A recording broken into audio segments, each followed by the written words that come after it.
Ia, da ni'n rhedeg gwefan meddwl.org mwyn rhoi lle I bobl rannu a darllen yn iaith eu hunain ers dros 2 blynedd rwan. A da ni yn gweld o'r blogio, da ni yn derbyn mae pobl ifanc ydy'r rhan helaeth o bobl sydd yn cyfrannu at ni. Mae'n heriau mawr iawn yn wynebu bobl ifanc erbyn hyn. A oedden ni'n teimlo oherwydd bod yna lot o bwysau ar y athrawon I fod yn darparu, I fod yn cefnogi'n yr ysgol, ond bod lot yn nhw ddim yn teimlo bod nhw'n gwybod sut i fynd ati neu bod yna ddim adnoddau yna ar gael iddyn nhw drwy'r gyfrwng Gymraeg I helpu nhw wneud hynny lle. A hef, digwydd bod, sy'n eistedd y ffrind yma yn rhedeg o wefan efo fi, glywodd am y phecyn yn cael ei drafod ar Radio 4 a gysylltu hefo canolfan genedlaethol Anna Freud yn Llundain, sef canolfan arbenigol Iechyd Meddwl plant oedd wedi creu phecyn yma'n Saesneg gyntaf. Gan ofyn iddyn nhw, chi'n myndio ni os hwn i'r Gymraeg lle, a mi oedden nhw'n meddwl bod o'n syniad gwych a dyn ni'n cydweithio efo nhw ers hynny wedyn. I greu o lle. Da ni wedi bod yn ofnadwy o'r ffodus a'r holl I fyfyrwyr sgynnon ni sydd wedi helpu ni cyfieithu rhannau ohono fo I mewn i'r Gymraeg. Da ni'n ofnadwy o'r ffodus hefyd o Llywydd Edwards a Beca Jarman a Thomas Edwards o'r Llynwchlyn yn helpu ni wneud design ar gyfer yr Animeiddiad newydd lle. A wedyn mae Ras ar Iaith wedi rhoi grant o £500 I ni a lle argraffu digon o becynau I bob un ysgol Cymraeg a dweithio yng Nghymru gael un yr un iddyn nhw wedyn ffotocopio fel channel a I ddefnyddio lle. Wedyn mae'r phecyn yn cynnwys mewn sefyllfa ar yr animeiddiad yma, so'r bwriad ydy bod y plant yn gwylio'r animeiddiad. Mae o wedi anelu at blant 11 I 14 oed, ond bod nhw'n gwylio'r animeiddiad ac wedyn yn cael rhyw fath o wers yn y dosbarth neu ymarferion fedrwn nhw'n wneud lle. So mae'r phecyn yn cynnwys cynllun gwers, mae yna PowerPoint parod iddyn nhw, mae yna 8 gereddau amrywiol i'r dosbarthiadau, mae yna llyfrynau cyngor mewn ffordd I rieni a gofalwyr ac I staff ysgolion yn ehangach lle a posteri ac yn y blaen I roed hynny o gwmpas yr ysgol. Diolch. Dilwyn, dyn ni clywed lot o sôn yn ddiweddar am diffyg adnodd yn y Gymraeg, ond mae hynny wedi bod yn troi rownd gwersol yn fwrdd a bethau felly, oes na diffyg adnoddau o'r math yma o fewn yn ysgolion ni ar hyn bryd?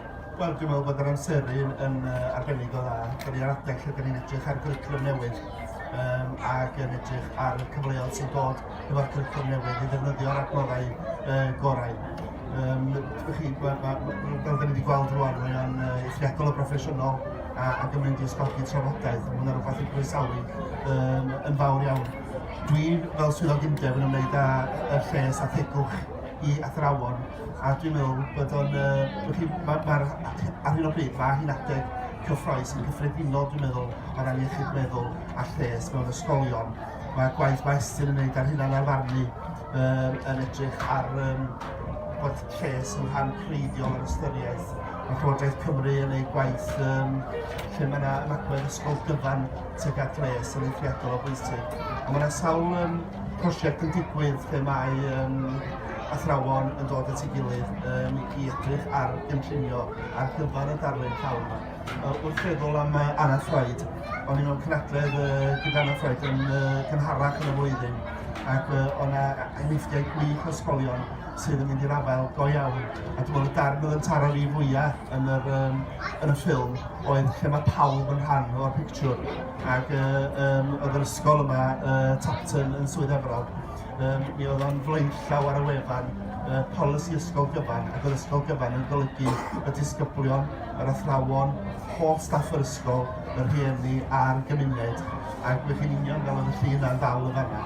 Ac dwi'n gobeithio nid unig bod yn cael ei fel adnodd, ond fel sbardun ar gyfer y trafodaeth yna, bod Iechyd Meddwl yn rhywbeth sydd I bawb ac yn rhywbeth ysgol gyfan i'r dyfodol.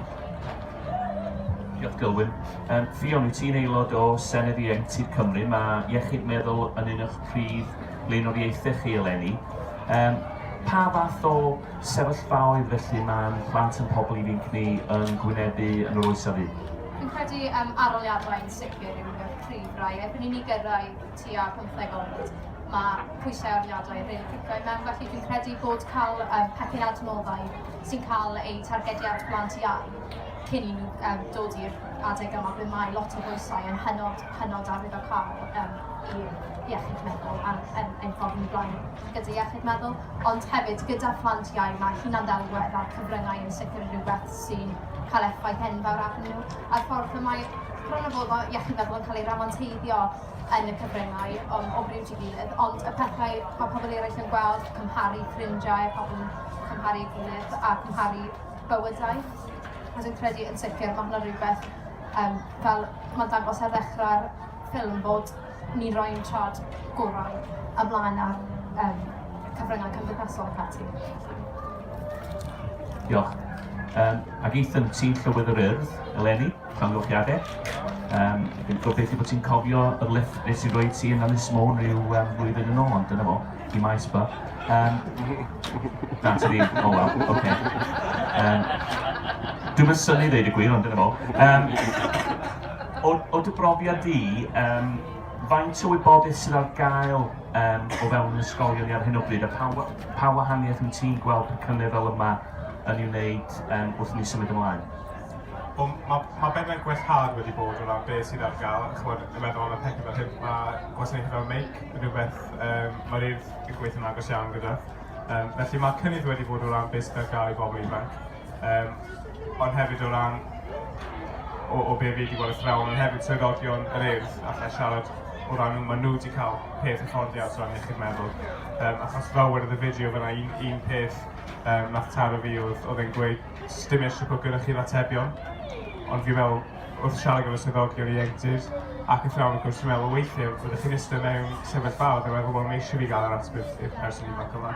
Achos mae'n peth anodd iawn, ydy mae'n bwysig i'w rando, mae'n peth anodd iawn i adael person ifanc heb ateb a weithiau allan yna cael mwy o effaith waith na dda.